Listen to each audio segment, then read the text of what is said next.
जी मित्रों, आज આપણે બનાવીશું શીતળા સાતમ સ્પેશિયલ ઠંડી અને તીખી પાણીપુરી।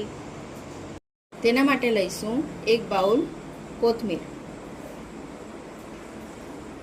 જેને મેં ધોઈ લીધી છે અને સમારી લીધી છે। ત્યારબાદ આપણે એક બાઉલ ફુદીનો,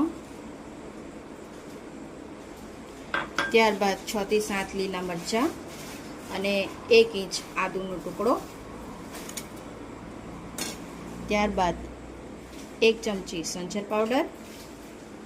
બાદ હવે આપણે જલજીરા પાવડર 1 ચમચી લઈશું।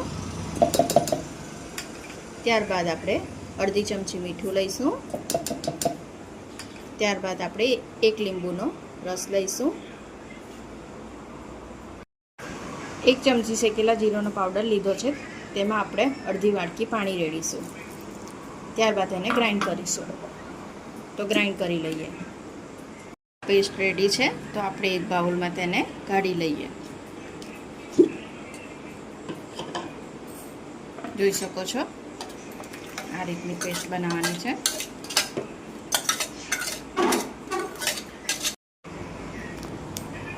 આ રીતે ઠંડુ પાણી લઈને આપણે હલાવી દઈએ। મેં અહીંયા 1 લીટર પાણી લીધું છે, તેને આ રીતે હલાવવાનું છે। તો પાણી રેડી છે।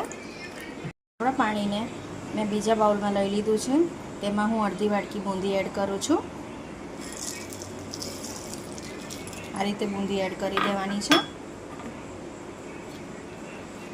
અને આ રીતે એને હલાવી દેવાનું છે। તો આપણું પાણી રેડી થઈ ગયું છે। તો મેં અહીંયા બટાકા આ રીતે બાફ્યા છે, જેના માટે મેં 4 બટાકા લીધા છે। તો મેં એને આ રીતે એટલા માટે બાફ્યા છે કારણ કે આ લાંબો સમય જળવાઈ રહે અને જલ્દી બગડતા નથી। તો તેને મેં આ રીતે સ્ટીમ કર્યા છે। તો તમે આવી રીતે કરી શકો છો। બટાકાને મેં મેશ કરી લીધા છે, તેમાં હું ચણા એડ કરીશ, જે મેં અડધો બાઉલ લીધા છે। તેમાં હું 1 ચમચી શેકેલા જીરાનો પાવડર નાખીશ। ત્યારબાદ અડધી ચમચી મીઠું અને 1 ચમચી ગ્રીન પેસ્ટ નાખીશ, જે મેં બનાવી છે।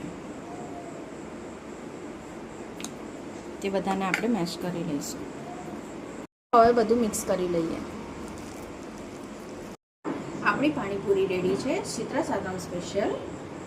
તો હું આશા રાખું છું કે અમારી રેસીપી તમને જરૂરથી પસંદ આવી હશે, અને જો તમને અમારી રેસીપી પસંદ આવી હોય તો અમે તમારા માટે અવનવી વાનગીઓ લઈને આવતા રહીશું।